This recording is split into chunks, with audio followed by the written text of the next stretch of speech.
Today's English Bible lesson is taken from Acts 27 chapter verses from 1 to 22nd verse. And when it was determined that we should sail into Italy, they delivered Paul and certain other prisoners into one named Julius, a centurion of Augustus' band. And entering into a ship of Adramyttium, we launched, meaning to sail by the coasts of Asia. One Aristarchus, a Macedonian of Thessalonica, being with us. And the next day we touched at Sidon, and Julius courteously entreated Paul and gave him liberty to go unto his friends to refresh himself. And when we had launched from thence, we sailed under Cyprus, because the winds were contrary.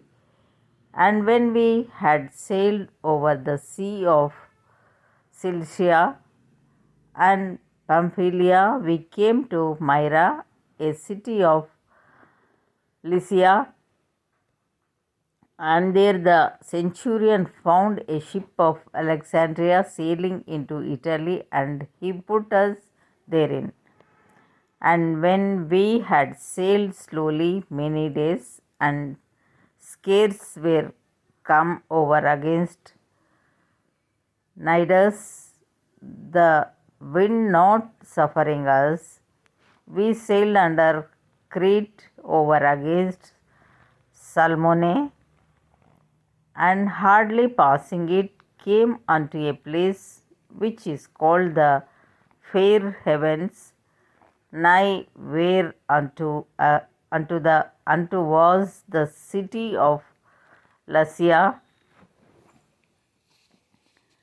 Now when much time was spent, and when sailing was now dangerous, because the fast was now already past, Paul admonished them and said unto them, Sirs, I perceive that this voyage will be with hurt and much damage, not only of the lading and ship, but also of our lives.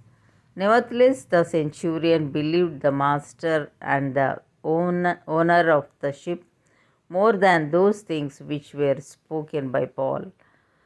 And because the heaven was not commodious to winter in, the more part advised to depart thence also, if by any means they might attain to Phoenice, and there to winter, which is an haven of Crete, and lieth toward the southwest and northwest. And when the south wind blew softly, supposing that they had obtained their purpose, losing thence, they sailed close by Crete.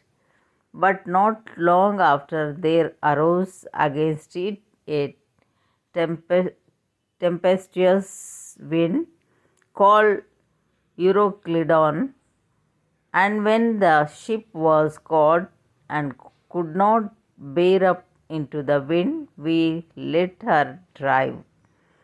And running under a certain island which is called Clauda, we had much work to come by the boat, which when they had taken up, they used helps undergirding the ship, and fearing lest they should fall into the quicksands, strake sail, and so were driven, and we being exceedingly tossed with a tempest, the next day they lightened the ship, and the third day we cast out with our own hands the tracking of the ship, and when neither sun nor stars in many days appeared, and no small tempest lay on us, all hope that we should be saved was then taken away. But after long abstinence, Paul stood forth in the midst of them and said, Sirs, we should have hearkened unto me, and not have loosed from Crete, and to have gained this harm and loss. And now I exhort you to be of good cheer, for there shall be no loss of any man's life among you, but of the sheep. Here ends the Bible lesson.